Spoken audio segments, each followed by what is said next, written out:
Saya pernah mergoki dia di rumah pacarnya.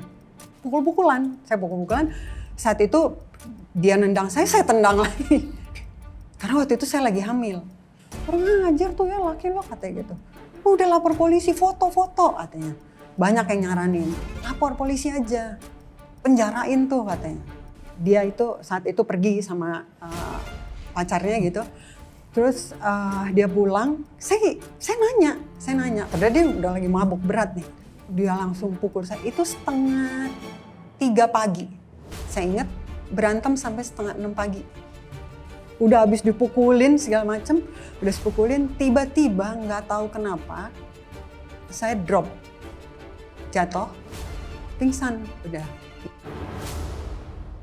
Sahabat Solusi, kisah yang akan diceritakan di Solusi Talks hari ini saya yakin akan memberkati banyak orang, khususnya orang-orang yang hari ini mungkin mengalami pergumulan dalam rumah tangganya. So, mari kita sambut tamu kita hari ini, Ibu Joycelyn Maria Elizabeth. Halo Ibu Joyce. Halo. Apa kabar Ibu? Puji Tuhan, baik. Puji Tuhan. Thank you udah datang ke tempat ini dan mau menceritakan tentang kisahnya yang pasti memberkati banyak orang. Tapi kan ada pepatah, nggak kenal maka nggak sayang. Boleh nggak sih ceritakan sedikit siapa sih Ibu Joyce ini? Buat sahabat-sahabat Solusi. Oke. Shalom. Saya Joycelyn Maria Elizabeth Borudolai. Saya anak kedua dari 3 bersaudara. Saya sangat dekat sama papi saya. Jadi dari dulu saya diajarkan untuk apa-apa berjalan selalu didahulukan dengan doa. Ya. Jadi ternyata Ibu Joyce ini dari kecil bertumbuh di dalam iman yang bukan cuma diajarkan namun dicontohkan juga oleh sang ayah. Dan saya yakin sih iman yang ditanam tempat Ibu Joyce bertumbuh ini yang membawa Ibu Joyce bisa melewati segala permasalahan rumah tangga yang nanti sebentar lagi akan diceritakan ini. Nah, gimana sih awalnya kenal dengan suami? Awalnya itu tahun 91-an kali ya. Jadi itu sebelumnya ya almarhum papi saya udah meninggal tahun 90. Saya itu ngefans banget sama papi saya. Idola saya tuh papi saya. Nomor 2 ya. Nomor 1 setelah Jesus, itu ya. ya. Jadi bagi saya itu semua laki-laki tuh seperti papi saya. Yang sempurna banget deh gitu. Jadi nggak pernah marah, saya belum pernah sampai papi saya meninggal, belum pernah lihat papi saya marah. Kata-kata kasar, ngomongnya tuh halus banget. Jadi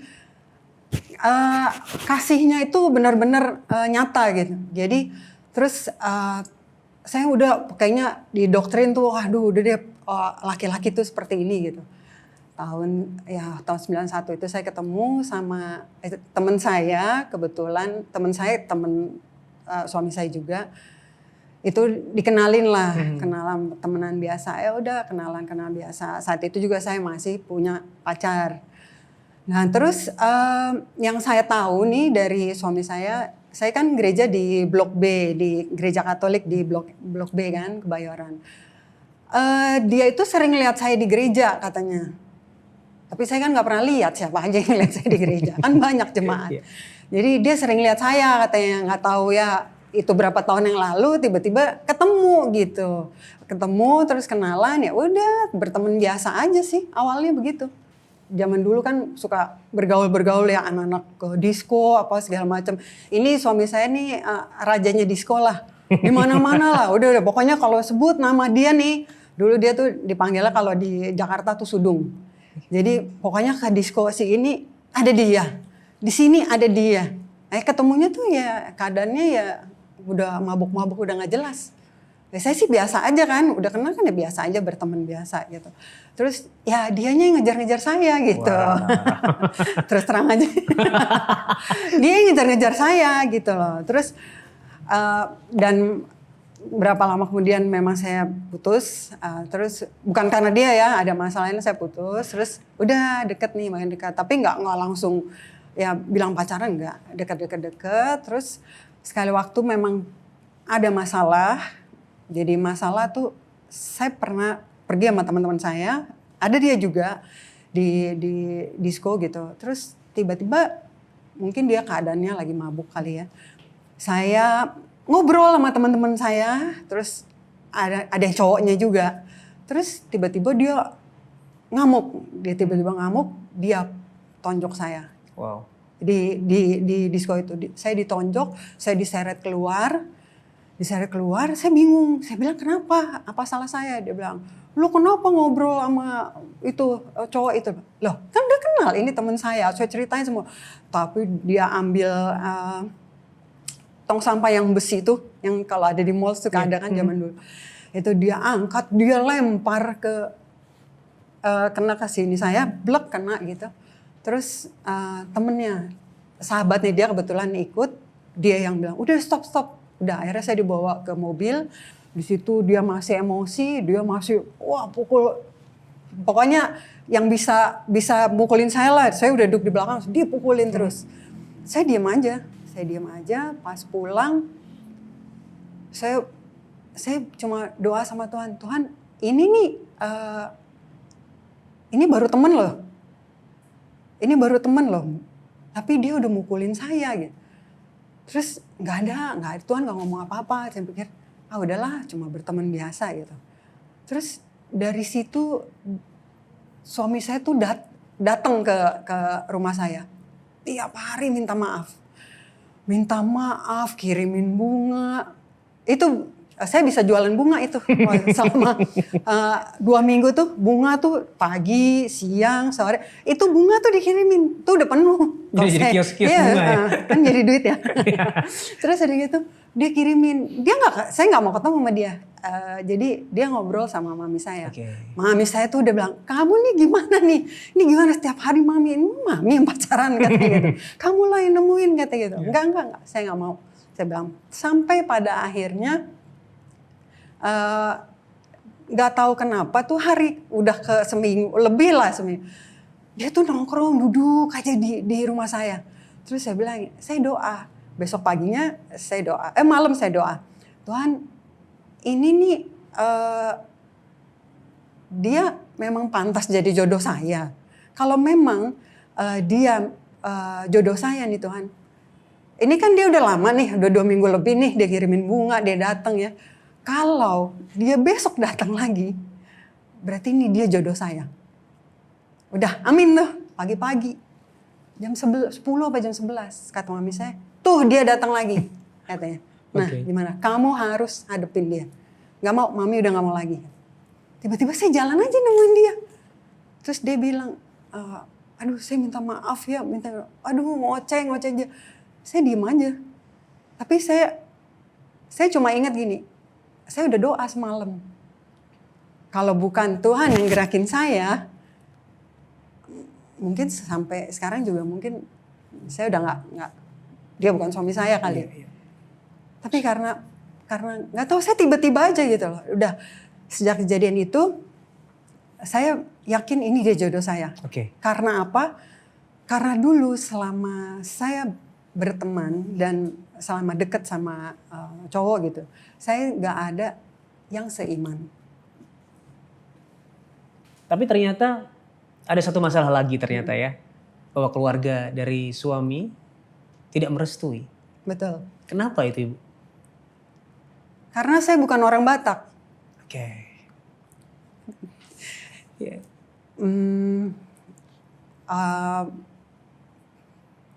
Mami papinya suami saya itu, mertua saya nih dua-duanya orang Batak. Papinya polisi, keras. Tapi saat itu yang lebih keras si mami. Oke. Papi sama saya tuh baik. Tapi mami mertua ini loh, saya pernah diajak sama suami saya pergi datang ke rumahnya gitu. Itu maminya ngelihat saya, langsung nunjuk saya, ngata-ngatain saya. Ya dia bilang, ngapain nih perempuan? Lonte, pelacur katanya. Terus saya diam aja. Saya pikir, ya saya nggak begitu, saya diam aja. Bagi saya ini perkenalan yang aneh banget. dateng, tiba-tiba saya dikata-katain, tapi saya diam, terus malah suami saya marah-marah, apa sih ini, malah ribut jadinya sama ibunya. Saya santai aja, saya udah diam. Terus bukan satu kali, terus berapa kali saya diajak nih mau acara keluarga gitu ya. Wah, saya dilihat juga enggak sama si mami mertua, si papi sih baik. Terus saya pikir, udahlah bagi saya nggak masalah, toh belum juga jadi gitu kan, belum tentu jadi. Terus tapi makin kesini makin gencar, Makin keras. makin dia bilang, wah kalau sampai sama dia nih, wah udah deh pisah, putus hubungan gitu. Suami saya udah nggak dianggap anak lah istilahnya. Saya pikir nggak mungkin lah ya, kan pasti adat Batak tuh, wah namanya keluarga tuh nomor satu ya. Betul. Ya, saya nggak tahu sih ya waktu itu. Cuman yang saya tahu, wah kayaknya kompak banget nih gitu loh. Satu nggak suka, semua nggak suka. Nggak peduli tuh tetangga pada suka. Ya udah saya pikir, nggak masalah bagi saya gitu. Tiba-tiba, totos suatu saat tuh dia nggak tahu kenapa ibunya udah emosi banget sama saya. Suami saya belain saya sampai benar-benar meninggalin keluarganya demi saya. Ketika akhirnya memutuskan menikah, Iya. itu beneran putus hubungan dengan keluarga? Iya, dia bilang. Jadi waktu itu tahun dulu tuh kan ada tuh di koran ya, yang kalau putus hubungan gitu kan ada kan ya. Terus dia ngancam ke bapaknya. Pokoknya kalau sampai nggak direstuin, masukin koran putus hubungan gitu. Malu juga kan kalau keluarga gitu. Nah, itu kejadiannya pas saya udah hamil 7 bulan. Oke. Begitu. Jadi akhirnya baru mereka menerima saya, mungkin ya dengan terpaksa kali ya, karena udah ada tulisan nanti putus hubungan. Ya udah akhirnya diterima. Awalnya dari situ ya terpaksa menerima lah. Oke. Gitu. Di hati ibu kan ada sosok seorang ayah yang menjadi sosok ideal seorang pria nih. Apakah ternyata setelah menikah dengan suami, itu yang ibu hadapi dalam diri suami ibu? Sosok papi saya maksudnya? Nggak ada. Nol itu, sama sekali nggak ada. Shock juga sih saya. Jadi sebetulnya sih udah lihat sebelumnya kan, waktu dari pacaran saya udah lihat. Ya tanda-tanda tidak cocok dengan karakter papi saya itu ada. Tapi saya pikir itu hanya sebagian kecil aja. Ya nggak mungkin semuanya itu nggak ada di dia. Tapi ternyata emang nggak ada. Aduh pusing. Nah, yaudah akhirnya ya mau gimana, harus dijalanin. Karena itu kan udah keputusan ya. Keputusan yang kita ambil, dan awalnya kan pun saya berdoa. Nggak mungkin Tuhan salah kasih jodoh buat saya. Berarti karena tidak adanya sosok lelaki ideal yang ibu idolakan dari sang papi di dalam diri suami, berarti pernikahannya memang tidak berjalan sesuai dengan apa yang ibu bayangkan ya? Iya. Apa yang terjadi ibu? Saya tuh membayangkan kehidupan rumah tangga saya seperti kehidupan rumah tangga orang tua saya ya. Ya aduh adem banget, enak gitu kan. Sampai akhirnya papi meninggal tuh, aduh kesannya aduh kehilangan banget gitu kan. Nah tapi waktu awal saya hamil pun itu udah kejadian-kejadian udah nggak nyaman. Udah yang namanya dia terbang. Memang ada schedule, kalau terbang tuh ada schedule. Tapi seorang pilot ibu, maaf ya, seorang pilot. Dia terbang ada schedule. Tapi dia tuh kasih taunya, oh besok saya terbang ke sini gitu. Jadi saya nggak tahu nih ya schedule dia apa, cuma tahu besok terbang. Pulangnya berapa? Misalnya sehari, 2 hari gitu. Oh ya saya percaya aja gitu. Tapi kadang-kadang dia tuh nggak terbang, tapi dia bilangnya terbang. Lama-lama kan kalau ya begitu, ya kita kan seorang istri ya, jadi tahu lah, ada lah gitu loh. Udah saya diam aja. Terus tuh lagi hamil tuh, sekali waktu pernah saya tahu dari temennya kalau dia adalah dia memang punya pacar-pacar lain lah gitu ya. Tapi kadang saya suka saya nanya gitu. Itu yang bikin dia jadi emosi kan, emosi. Lagi hamil saya 8 bulan kalau nggak salah. Udah emosi banget. Itu pukul-pukulan. Saya pukul-pukulan. Saat itu dia nendang saya tendang lagi. Karena waktu itu saya lagi hamil. Udah tuh, wah emosi berat. Tapi udah diem, udah selesai. Nggak ada endingnya biasa aja.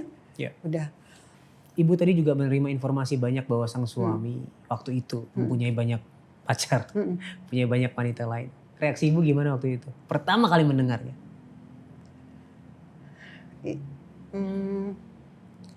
Ini kayaknya perasaan semua wanita. Kalau ya rasanya sedih, marah, kesel ya.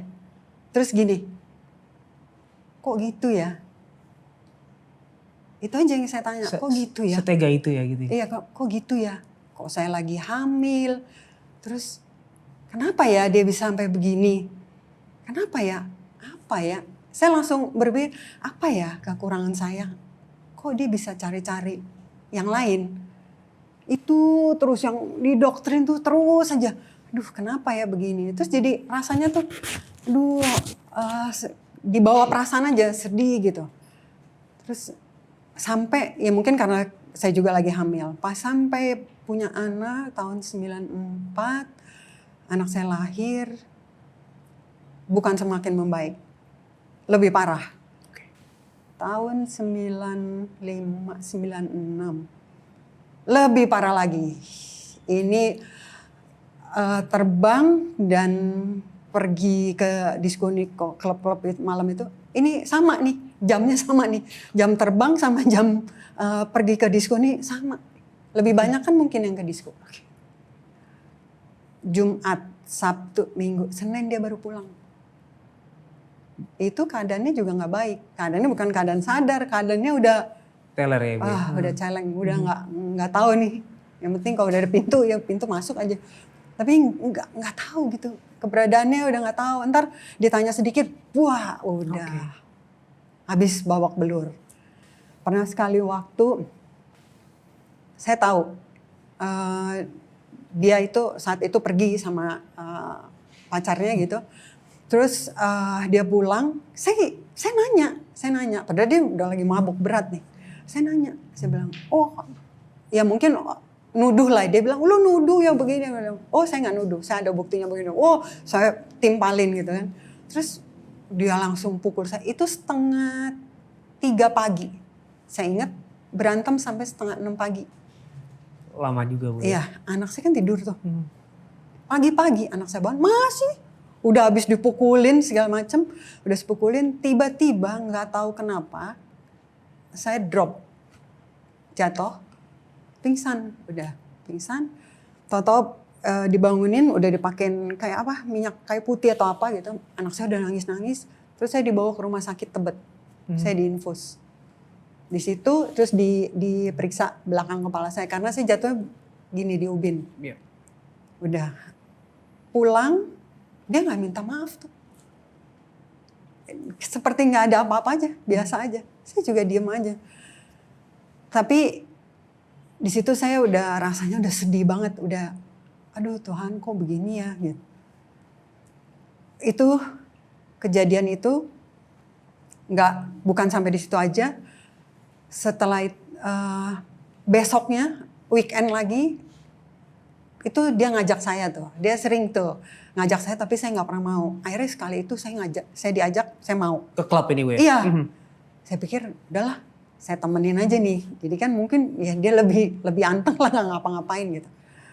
Tapi keadaannya sama aja. Mungkin bagi dia biasa ya karena dia sama teman-temannya mungkin. Dia juga nggak tahu lah pacarnya dia yang mana gitu. Terus saya malah diajak, dicokokin sama dia. Saya dipaksa, disuruh ikutan mabok juga. Terus saya mabok. Sampai pada titik akhirnya pulang itu pagi kalau nggak salah saya tidur, bangun tuh siang. Saya nggak tahu kenapa saya bangun, suami saya udah nggak ada. saya nggak tahu tuh kenapa. Saya bangun, tiba-tiba saya bangun, papi saya tuh jadi kayak saya percaya itu malaikat Tuhan ya. Jadi pakai baju putih tapi silau banget deh silau. Tapi itu muka papi saya. Dia cuma bilang, Joyce, kenapa kamu jadi begini? Terus saya kaget. Terus saya mau peluk, itu hilang. Di situ saya berpikir apa saya mabuk ya? Tapi kan udah siang. Cuman saya lihat nih, saya senang banget nih ketemu papi. Jangan-jangan saya udah nggak ada nih, saya pikir gitu kan. Saya nggak ada bener nih. Tapi saya lihat enggak kok, sadar gitu. Nah dari situ saya nangis, minta maaf. Saya minta maaf. Aduh papi, saya nggak gini lagi. Tuhan, saya janji saya nggak akan ikut-ikutan lagi. Saya nggak mau ikut-ikutan suami saya. Saya janji saya mau bertobat. Jadi itu pertama dan terakhir ikut suami ke klub ya? Iya. Oke. Dan dengar cerita katanya ibu juga pernah memergoki suami bersama dengan pacarnya di suatu klub. Ceritanya gimana itu ibu? Itu yang saya masih, saya udah nggak ikut. Setelah kejadian yang tadi berarti iya, ya? Iya, udah kejadian. Jadi dia pergi nih, udah bebas aja kan, saya udah nggak mau ikut lagi. Tiba-tiba temennya dia, teman saya juga kan, terus jemput saya, terus ayo lo ikut gue deh. Mau kemana? Enggak, lo ikut gue deh, sebentar aja, ntar lo pulang lagi katanya. Terus udah, akhirnya saya tidurin anak saya dulu, udah si Mbak jaga. Terus saya pergi, kemana nih katanya. Ada, pokoknya lo lihat aja deh. Terus udah sampai di tempat disco itu, apa ya, siapa sih mau ngapain gitu, tunggu nanti jam 12. Udah saya dibawa nih, ini kan tingkat 2 kan. Terus dia bawa, udah selesai. Terus happy birthday, kan biasa tuh ada yang ulang tahun dinyanyiin kan. Happy birthday. Saya lihat ya, pas yang disorot nih ulang tahun ke atas. Pas saya lihat, lah itu suami saya sebelahnya. Yang ulang tahun pacarnya. Saya lihat, saya bilang, ini yang mau lo tunjukin ini. Iya, lo lihat nih kelakuan suami lo. Udah, saya biasa aja. Terus udah selesai tuh, udah lampunya gelap lagi, udah nggak lama dia turun tuh berdua. Dia nggak tahu kalau saya ada di bawah. Dia turun berdua sama pacarnya. Terus, loh, kok ada di sini? Katanya, dia kaget. Terus saya bilang, pertama kali yang saya ngomong, kasih selamat ke pacarnya. Selamat ulang tahun ya. Oh makasih ya Mbak, katanya. Jadi dia nggak tahu kalau ibu istrinya waktu itu ya? Tahu. Oh tahu. Jadi kaget lah ya dia pasti. Iya, nggak tahu deh, tapi mukanya happy gitu. Selamat ulang tahun ya Mbak. Okay. Oh iya, terima kasih ya Mbak. Udah, dia lewat. Suami saya udah bingung nih mau ngapain. Saya diam aja. Kayak datar aja bagi saya, selesai. Yeah. Gitu. Udah di situ tuh saya udah lepas. Gitu loh, nggak tahu perasaan lega aja. Terus suami saya bingung, ngapain? Terus saya bilang, udah, saya mau pulang. Saya kembali diantar pulang sama temennya. Saya nggak tahu deh apa yang terjadi di sana, tapi saya udah bagi saya udah dibilang hopeless juga enggak juga sih ya, cuman saya serahkan sama Tuhan. Jadi dari dulu saya selalu berdoa, mendoakan suami saya. Kalau terbang semuanya saya doain. Tapi pas dia sudah kebablasan nih soal yang ini dengan pacarnya ini, saya berdoa begini, Tuhan malam ini dia pergi, saya nggak tahu dia pergi kemana. Tapi saya serahkan suami saya ke dalam tangan-Mu. Dengan siapapun, dengan pacarnya, dengan teman-temannya, saya percaya perlindungan Tuhan itu sempurna. Jadi apapun yang terjadi hari itu, saat itu, pasti semua atas izin Tuhan. Karena bukan saya loh, ini udah langsung Tuhan loh yang beracara. Jadi saya bebas aja. Jadi yang terjadi saat itu adalah ibu bisa lebih menyerahkan semuanya ke Tuhan. Iya. Justru di balik yang kayaknya ketemu pacarnya suami itu kayak berat banget ya. Tapi di titik itu ibu bisa menyerahkan semuanya Iya. ke Tuhan.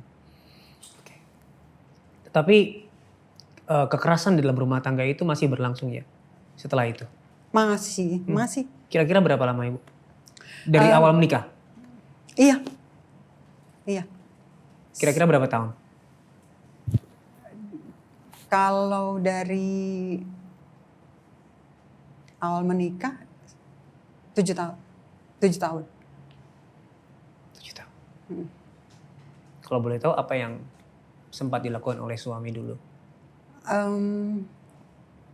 Saya pernah dia pulang kan mabok nih, dia pulang mabok.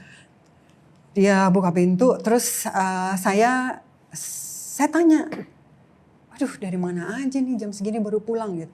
Wah tiba-tiba, ya terus kenapa lo? Emosi kan, emosi. Enggak kan saya cuma nanya gitu, tiba-tiba buak ditonjok ini. Tiba-tiba nggak tahu kenapa tonjok, saya ke banting.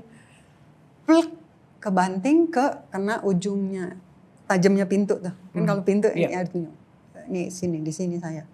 Akhirnya bocor dibawa ke rumah sakit Cikini dulu, saya ingat.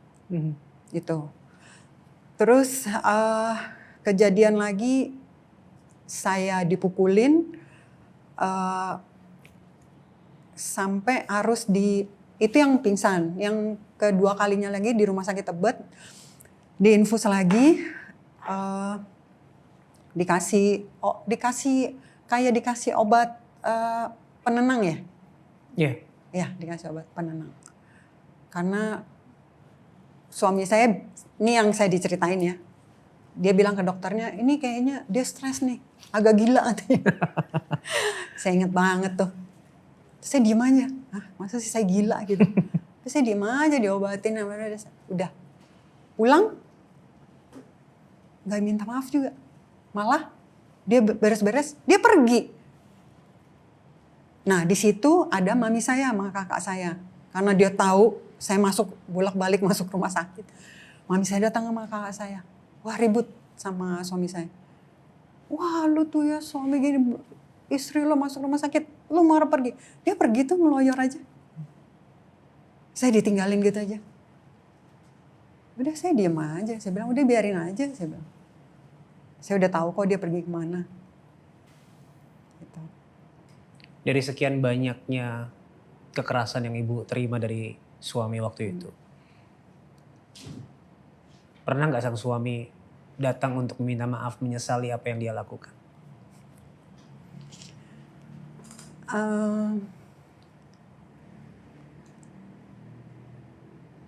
Pernah itu satu kali. Sebelum dia bertobat nih ya, sebelum dia terima waktu dia terima Yesus tahun 99 ya, ditegur Tuhan langsung nih tahun 99. Sebelumnya saya pernah mergoki dia di rumah pacarnya. Jadi waktu itu ceritanya nih, dia bilang dia mau ke kantor, ada urusan kantor. Nah, terus saat itu kita tinggal di Tebet, kantornya kan di Halim.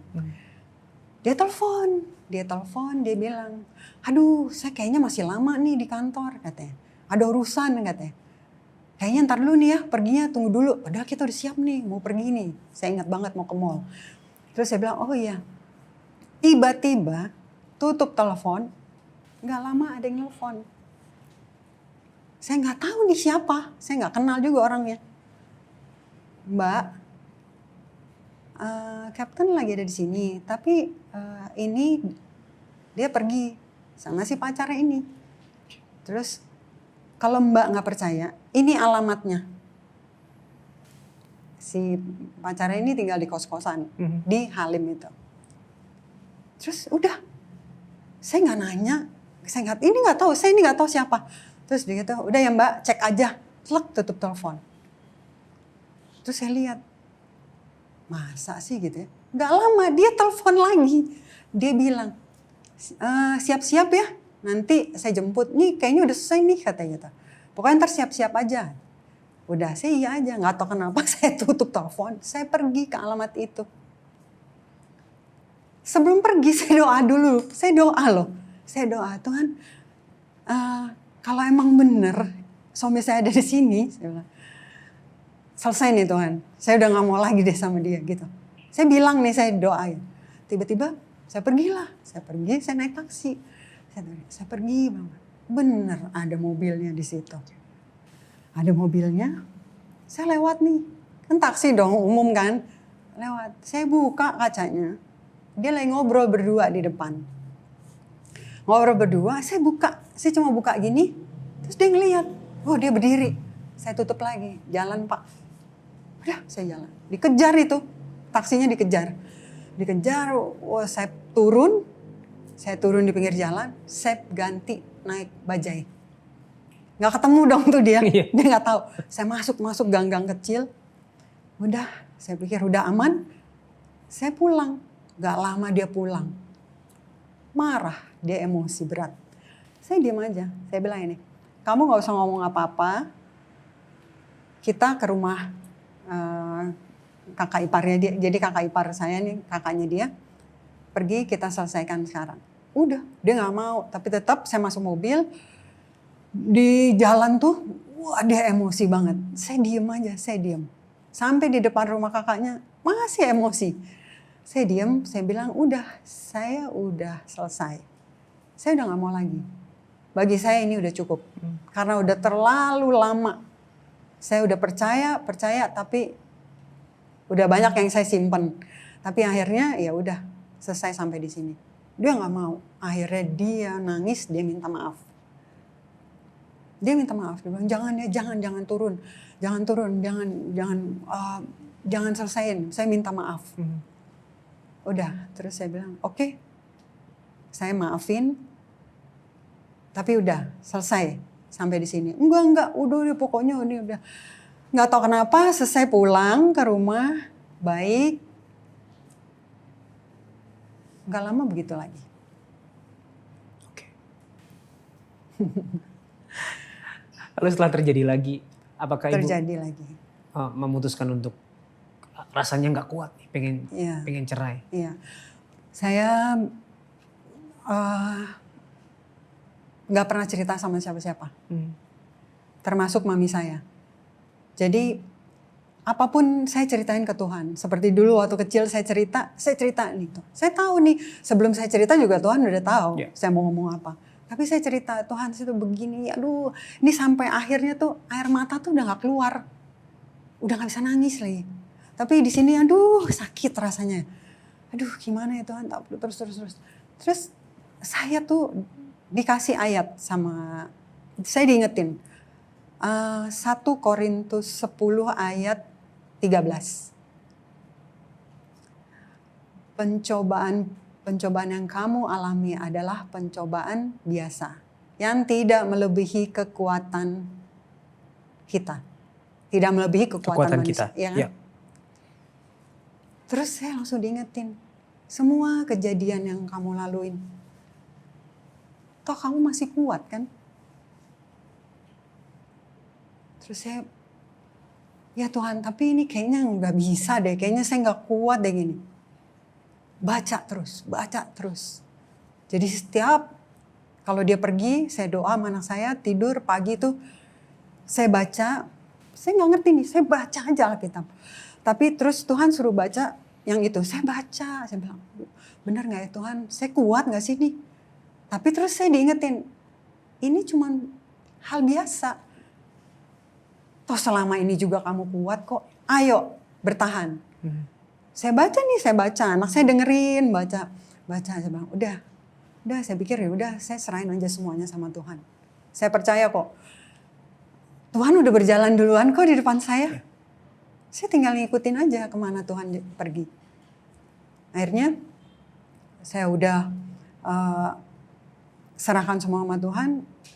Tapi ini pihak keluarga saya, mami saya terutama, kalau saya pulang nih main bawa anak saya nih, itu kan di sini biru, ya, di sini biru gitu ya. Yang lucunya lagi ini enggak nih, udah nggak ada biru-biru. Tapi di sini kan biru ya. Terus kalau ganti baju gitu kan. Terus mami saya lihat, ini kenapa nih biru-biru? Atau saya pakai nih baju nih tangan. Terus dipegang mami saya bilang, aduh kan sakit ya. Terus mami saya, kenapa? Dipukulin ya? Masih dipukulin nih katanya. Enggak, kejedok pintu. Aduh sakit banget. Aduh kamu tuh terlalu banyak banget bohongin. Nutupin suami kamu katanya. Dia bilang enggak lah, ini enggak cuman gini. Pernah waktu itu mata, karena udah lebam banget kan. Kakak saya emosi, dia bilang kurang ajar tuh ya laki lo katanya gitu. Udah lapor polisi, foto-foto katanya.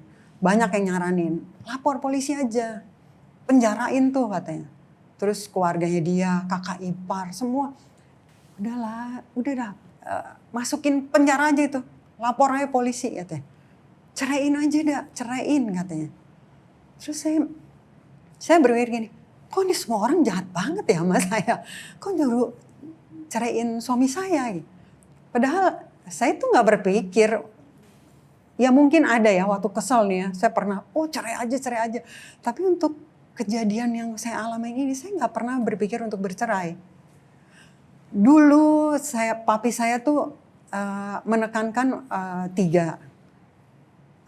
Nanti kalau kamu berumah tangga, ingat ya, ketaatan, kesetiaan, dan kejujuran. 3 itu. Kalau harta sih gampang dicari. Mau cari yang kayak apa juga gampang. Tapi untuk ketiga ini, gak semua orang bisa punya. Jadi saya ingat terus itu, saya pikir, loh ngapain saya udah sekian lama, maksudnya udah proses yang saya alamin, terus ujungnya saya bercerai, ya saya kalah perang dong. Kan Tuhan Yesus, ya Tuhan saya lebih besar. Jadi saya berjalan aja, mau orang ngomong apa. Jadi memang yang membuat ibu bisa bertahan, bahkan dengan kesulitan yang begitu besar dalam rumah tangga, adalah memang yang pertama iman yang ditanamkan oleh papi sejak kecil, dan yang kedua nasihat tadi apa? Ketaatan, kesetiaan, dan kejujuran. Oke. Pada akhirnya di titik apa Tuhan memulihkan keluarga ibu dan suami waktu itu? Saat itu lagi Krismon ya. Krismon 98. 98 ya. 98. Suami saya itu di airlines yang itu kan bangkrut. Yang dulu bangkrut. Terus udah dapat pesangon. Banyak. Teman-temannya udah pergi tuh ke luar negeri, udah kemana gitu. Dia ya gitu kerjaannya. Wah ke disko sini, ke disko sini, wah duit udah. Dan dulu yang saya ingat, suami saya tuh kalau taruh uang itu di rumah. Jadi zaman dulu nih saya ingat banget. Saya kalau saya nggak pernah pegang uang, saya nggak pernah dikasih uang. Jadi kalau setiap hari itu belanja atau apapun saya minta sama suami saya. Jadi hari itu perlu berapa dikasih, apa perlu dikasih. Terus kalaupun saya mau kabur tuh saat itu, saya tinggal ambil aja kok duitnya. Udah tahu tempatnya? Udah tahu saya tempatnya. Saya tahu itu duit udah di situ, saya udah tahu. Tapi bagi saya itu nggak penting gitu loh. Jadi saya harus minta, karena kalau saya butuh, kalau nggak butuh saya nggak akan minta. Nah saat itu dia udah mabuk. Nggak tahu kenapa saya pergi ke rumah mami saya, bawa anak saya itu. Saya mau nginep dulu lah berapa hari gitu. Dia nggak ada nih, nggak pulang nih, udah 3 hari apa 4 hari nggak pulang. Saya pulang hari kedua apa hari ketiga, si Mbak di rumah telepon, Bu, Ibu pulang deh, Bapak pulang nih, sakit katanya. Terus kecelakaan Bu katanya. Waduh, saya panik kan. Saya pulang bawa anak saya lihat di kamar, dia itu kakinya kiri kanan udah kayak kaki gajah. Bengkak. Ya udah berhari-hari kan. Terus saya tanya, dia udah lemes gitu, kayak udah nggak berdaya. Terus saya bilang, kenapa? Terus dia cerita, dia tabrakan. Jadi tabrakan di depan Gajah Mada Plaza, Gajah Mada ya. Taksi lagi diem, ditabrak sama dia. Wah, ditabrak. Tapi puji Tuhan dia nggak apa-apa, cuman mungkin karena keadaan mabuk ya, dia pulang kakinya udah gede banget, saya sampai aduh kenapa ya kaki kayak gitu. Di sini nih semuanya tuh bengkak. Akhirnya saya telepon lah adiknya kan dokter. Adiknya dokter. Terus saya bilang, ini gimana gini? Udah di detox saja. Dia nggak mau ke dokter, nggak mau dibawa ke rumah sakit. Mungkin dalam keadaan kayak gitu ya, mungkin kan ya nanti kasusnya jadi panjang. Akhirnya detox saja. Detox setiap hari saya bikinin jus semua yang dikasih tahu sama adiknya, jus sampai pulih, sampai minum obat ini udah sampai akhirnya sembuh. Udah sembuh. Ini udah teman-temannya udah nggak ada nih, udah lagi krismon, udah pada kabur semua. Terus dia bilang, kayaknya saya ikut bisnis deh sama kakaknya ada bisnis di Batam. Kan orang tuanya, kakaknya tinggal di Batam. Terus dia pergi ke Batam sama keponakannya. Dia bilang, udah saya mau bisnis nih, katanya gitu. Saya pikir udah berubah nih. Waduh, puji Tuhan deh, udah aman. Sampai di Batam, gak ada kabar. Satu hari itu. Terus paginya, tiba-tiba saya terima telepon. Terima telepon. Halo? Joyce, ampun Joyce, ampun katanya. Ampun Joyce. Dia teriak-teriak di telepon. Terus saya bilang, iya saya ampun. Saya nggak nanya. Saya bilang, iya saya ampun gitu. Udah ampun Joyce, ampun 3 kali. Tutup telepon. Nggak lama, 3 hari kalau nggak salah ya. 3 hari apa 4 hari. Dia pulang dari Batam tuh. Baru dia cerita semua, dia ditampar Tuhan tuh langsung di situ di Batam. Jadi sampai dia di Batam, dia bukannya bisnis sama kakaknya itu, bukan, pergi lagi. Mabok lagi. Katanya pulang tuh mabuk berat. Ponakannya sih nggak mabuk katanya. Terus dia masuk, dia nginep di hotel, bukan nginep di rumah kakaknya. Dia nginep di hotel. Nggak jauh dari rumah kakaknya. Dia nginep di sana katanya. Tapi dia nggak bisa tidur. Dia pasanglah TV. Tapi waktu dia pasang TV, itu AC yang di kamar hotel itu keluar asap. Keluar asap katanya. Pas dia pasang TV itu, TV-nya itu semua dosa-dosa dia. Diputarkan cuplikan dosa-dosanya. Dosa-dosa dia. Semua katanya. Saya juga nggak tahu, pokoknya dia bilang katanya itu semua dosa-dosa saya. Dia bangunin ponakannya, dia nggak lihat apa-apa ponakannya. Dia pikir, waduh gimana nih kamu. Nah terus dia bilang, dia pikir karena waktu di disko itu katanya banyak preman-preman. Dia bilang, wah jangan-jangan dia mau dibunuh nih katanya. Wah dia udah ketakutan kan. Dia bawalah koper ke rumah kakaknya yang gak jauh dari hotel. Sampai di sana kakaknya udah kerja, kakak iparnya. Perempuan itu dia bilang, aduh dia bilang, kenapa lo katanya, mabok lagi? Kata, enggak, gue dikerjain orang. Dia bilang, ini mabok nih, masih mabok katanya. Terus dia minta Alkitab kakak iparnya, gede itu. Terus tiba-tiba itu nampar muka dia sendiri. Alkitabnya? Iya, ini katanya ada yang gerakin tangannya dia, tampar. Terus bilang, sekarang kamu percaya gitu, Tapi yang dengar suaranya cuma suami saya, kakak ipar saya nggak dengar katanya. Wah, terus didoain bahasa roh, doa. Terus dia gitu, dia bilang ampun Tuhan. Terus di Alkitab itu ada robekan dosa-dosanya suami saya. Katanya, itu padahal orang begini tapi ini robeknya itu rapi. Yeah. Itu dosa suami saya. Akhirnya terus dia bilang katanya, telepon Joyce. Makanya itu telepon saya. Yang telepon ampun. Iya gitu. ampun. Saya juga bingung kenapa. Oh jadi ini. Jadi Tuhan sendiri yang tampar dia langsung. Wow. Oke. Dahsyat ya. Luar biasa ceritanya. Tuhan sendiri yang menegur, Tuhan sendiri yang mendatangi. Lalu setelah pulang dan menceritakan itu semua, perubahan apa yang Ibu lihat dalam diri suami? Yang pertama nih ya, tutur kata. Ya. Dia kan kalau ngomong, waduh, ya apa ya, ember bocor ya kalau orang, aduh apa aja diomongin dulu. Aduh kurang ajar lu, aduh gimana. Ini mau ngomong aja ya, kayaknya diatur gitu. Saya bilang ini kayaknya harus nunggu Tuhan ngomong dulu kali ya, dia baru ngomong. Jadi saya ya udah biasa aja gitu bagi saya. Kok jadi kayaknya teratur banget, formal banget gitu ya. Iya, saya bilang, waduh, kok jadi begini ya gitu kan. Tapi ya udah akhirnya, terus dari hari Senin sampai ketemu Senin lagi, itu dia cari Tuhan. Semua gereja ibadah tuh dia cari. Kan dulu ada di koran, ibadah dewasa muda, ibadah sampai ibadah lansia. Dia itu datengin sendiri loh. Saya sampai gini, mau kemana? Saya ada ibadah ini nih. Saya pikir, wah, dia loh sendiri loh. Padahal selama 96 sampai dari 95 sampai 99 itu dia nggak pernah ke gereja. Saya sama anak saya yang ke gereja kan. Terus dia nggak pernah ke gereja, diajak juga nggak mau, boro-boro.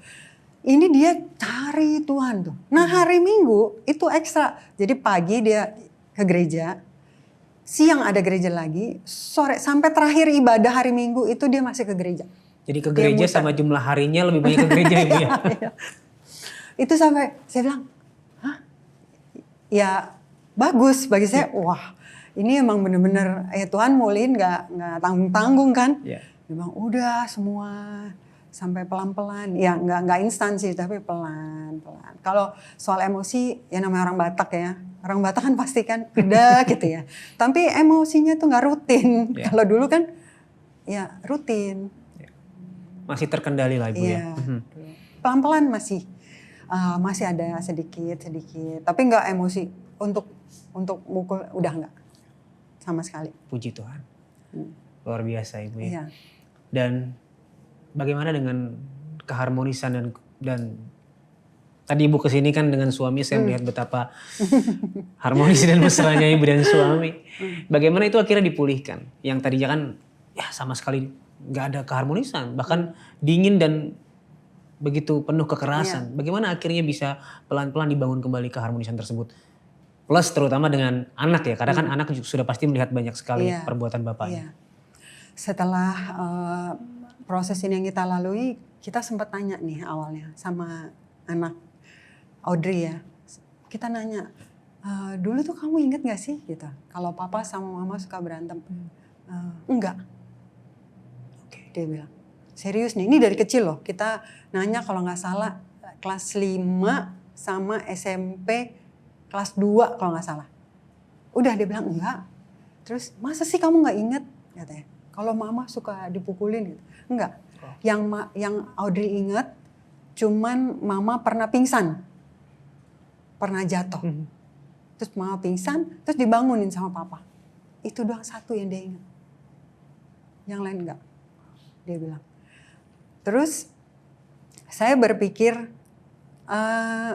Tuhan kasih proses ini bukan kesalahan suami saya aja. Saya ikut ambil bagian. Jadi saya selalu, kenapa ya Tuhan kok suami saya bisa cari kesenangan di luar. Padahal di rumah tuh kayaknya adem-adem gitu loh. Terus saya juga, ya saya kan orangnya emang jarang ngomong. Dia terus nih yang ngoceh. Ternyata yang saya dapat, saya kurang komunikasi. Jadi mungkin dia nggak ada temen nih untuk ngobrol. Ya kalau dia ngobrol, oh gitu, ya, oh iya. Ya, saya datar aja. Seadanya aja. Iya. Terus, udah cerita gini, heboh apa segala macam. Oh iya, oh gitu, udah. Bagi saya hal yang nggak penting saya nggak mau ngomong. Terus, tahu nggak ini nih begini gini nih. Masa sih gitu? Udah diem aja. Saya nggak terlalu usil untuk ngomongin orang. Saya orangnya happy aja, tapi nggak untuk mau tahu urusan orang lain itu nggak, saya nggak. Tapi dia mungkin orangnya seperti itu. Jadi kalau diajak ngomong, wah apalagi kalau gosip misalnya, ntar gini, wah seru nih gini. Nah mungkin dia dapat dari yang lain. Nah saya pikir, oh iya saya harus perbaiki nih kekurangan saya. Dan saya pernah tanya, lagi ngobrol yang udah setelah ini ya proses dari, oh iya kenapa sih kok dulu tuh kamu begini? Ya kamu nggak pernah ini sih, nggak pernah nanggepin katanya. Ayo komunikasi dong, ngobrol gitu. Jadi ada kayak teman ngobrol. Jangan kau ajak ngomong, oh iya, oh gitu, ya udah, stop aja udah, saya nggak ada teman ngobrol. Gitu. Oh iya deh, akhirnya udah pelan-pelan. Jadi bukan dia aja yang harus diperbaiki, saya juga harus diperbaiki. Dari dua belah pihak. Iya, karena nggak mungkin lah rumah tangga itu cuman satu orang yang diproses tuh nggak. Kita dua-duanya harus diproses. Betul. Iya. Dan pada akhirnya itu yang membangun kembali keharmonisan yang hilang ya, selama bertahun-tahun. Iya, komunikasi yang penting. Wow, oke. Dan apa sih fondasi yang Ibu miliki dalam memberikan pengampunan kepada suami yang sudah begitu, sorry to say, berbuat jahat kepada Ibu selama bertahun-tahun? Saya nggak pernah berpikir itu suatu kejahatan loh. Jadi yang saya alami ini cuma proses yang harus saya jalanin. Dari awal saya ketemu dengan dia, saya yakin ini jodoh saya. Jadi apapun yang saya jalanin selama ini sampai hari ini itu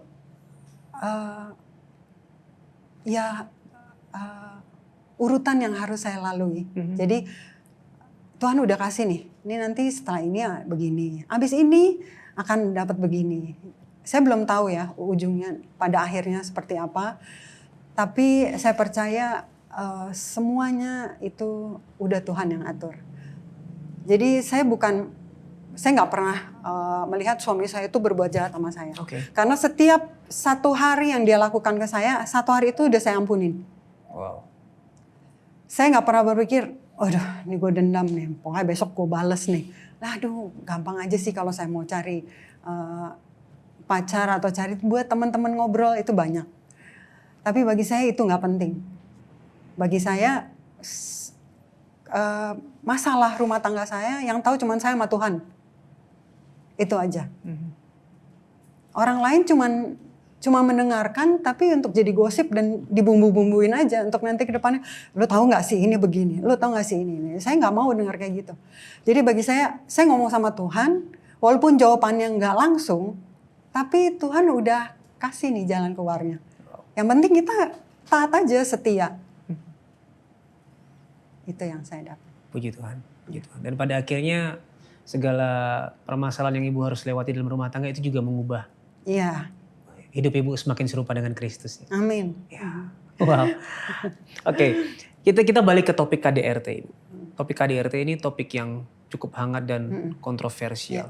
Banyak sekali orang yang berpikir bahwa ngapain sih bertahan dalam rumah tangga yang penuh dengan kekerasan.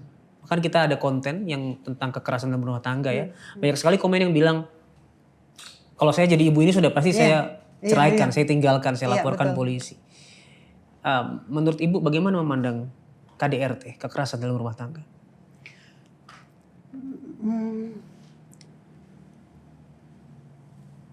Ya, menurut saya kembali ke pribadinya masing-masing ya. Kan kita berumah tangga tidak pernah berpikir untuk KDRT. Mungkin para suami juga nggak berpikir nanti kalau gue rumah tangga ntar lo gue pukulin lo. Lo lihat aja deh, nggak ada. Semua itu nggak. Itu berjalan setelah kita berumah tangga. Gimana caranya supaya ya mungkin kayak tadi saya bilang, oh orang Batak nih, pasti orang kalau bilang Batak, pasti deh, keras deh, begini deh gitu. Walaupun nggak semua orang Batak seperti itu. Cuman sekarang kembali lagi ke pribadinya. Kalau memang kita sudah Tuhan kasih jodoh nih, gitu, kayak saya sama suami saya, oh ini udah jodoh dari Tuhan nih. Apapun yang kejadian di dalam rumah tangga, ayo kita sama-sama bawa ke Tuhan. Walaupun misalnya, waduh suami saya nih kayaknya nggak bisa nih Tuhan, dia kayaknya orangnya keras banget. Berapa kali ini saya lagi ada yang konseling sama saya, ibu-ibu ada berapa sampai hari ini ada yang konseling sama saya. Dia bilang saya udah nggak kuat lagi, saya nggak bisa kayak ibu gini. Terus saya bilang, saya juga kalau suruh menghadapi lagi semua kejadian seperti dulu, saya juga nggak bisa. Saya nggak bisa, tapi semua dimampukan oleh Tuhan. Amin. Berdoa aja, terus berdoa, minta sama Tuhan, kasih kekuatan. Hadapi suamimu seperti ini, saya kasih tahu caranya. Dia bilang, ibu enak katanya, udah ngejalanin, sekarang tinggal ngomong gitu. Oh nggak bisa, saya dulu pernah melalui, saya bilang. Jadi saya tahu apa yang kamu rasain. Terus begitu, akhirnya dia bilang, oh jadi begitu. Jadi apa yang saya lakukan? Doakan suamimu, tapi kamu terus melakukan tugas kamu sebagai istri dan ibu rumah tangga. Apa yang kita lakukan itu bikin Tuhan berkenan atas kita. Nanti semuanya akan Tuhan bukakan. Saya percaya sih. Jadi walaupun kita nggak bisa berdoa ya, misalnya ada nih ibu-ibu, aduh saya nggak bisa berdoa, saya cuma ke gereja jemaat biasa. Gitu. Suami saya juga nggak pernah ke gereja. Gitu. Saya bilang, Tuhan nggak minta kita berdoa dengan kata-kata yang bagus. Saya juga dulu berdoa, aduh Tuhan saya begini. Kata Tuhan, saya juga udah lebih tahu kok sebelum kamu ngomong. Cuma pengen, ini hati saya loh Tuhan. Tuhan pengen lihat hati aja, kita sungguh-sungguh gak sama Tuhan. Kalau kita berserah sama Tuhan, ya semuanya akan dibukain. Jadi gak ada tuh namanya KDRT itu direncanakan sebelum pernikahan, itu gak ada. Itu semua kembali ke pribadinya masing-masing. Oke. Jadi sejauh mana seorang istri atau mungkin suami ya, kadang kan dari segi istri juga bisa melakukan kekerasan ya. Sejauh mana harus bertahan menghadapi kekerasan dalam rumah tangga? Ataukah ada satu cara untuk sementara menjauhkan diri dari kekerasan tersebut? Untuk menghindari perceraian maksud saya. Kalau pribadi saya bertahan dengan kekuatan dari Tuhan. Ya. Kalau secara pribadi, secara emosi nih ya, secara manusia mungkin nggak kuat. Semua orang pasti ya jangankan udah babak belur, orang baru ditampar sini ya udahlah, tinggalin. pengadilan, udah cerai aja lah, udah deh cerai. Baru ditampar aja sekali misalnya, oh nggak bisa dong, nggak boleh dong begini. Segala sesuatu yang terjadi itu bukan dalam satu pihak yang tadi saya bilang. Misalnya gini, tiba-tiba suami nampar, orang lagi ngobrol terus nampar kan nggak mungkin. Pasti kembali lagi, loh, kenapa ya? Kenapa ya? Ada apa ya di saya? Kok sampai ada keributan terus jadi kekerasan? Kembali lagi ke komunikasi. Kalau komunikasi kita dalam rumah tangga udah berjalan dengan benar, pasti semuanya Tuhan akan berikan yang terbaik. Jadi kalau menurut saya, kalau untuk bertahan, pondasinya itu harus berdasarkan firman Tuhan. Kalau segala sesuatu yang kita lakukan udah berdasarkan firman, pasti kejadian-kejadian itu dan sampai akhirnya perceraian itu nggak akan terjadi. Suami istri, salah satu nih ya, suami atau istri ya, nggak mungkin dua-duanya brengsek. Walaupun misalnya dua-duanya brengsek, tapi salah satu pasti akan Tuhan pulihkan lebih dulu. Untuk bikin rumah tangga itu jadi kembali utuh. Jadi percaya aja, segala sesuatu yang terjadi di rumah tangga, khususnya KDRT, itu ada akhirnya. Bertahan aja dan mengharapkan semuanya berjalan sesuai dengan firman Tuhan. Banyak mengandalkan Tuhan. Jangan dengar sana sini, jangan dengar, boleh. Banyak orang pada bilang, oh saya udah konseling nih sama pendeta, begini. Terus hasilnya gimana? Masih tuh Bu, masih, malah lebih parah lagi.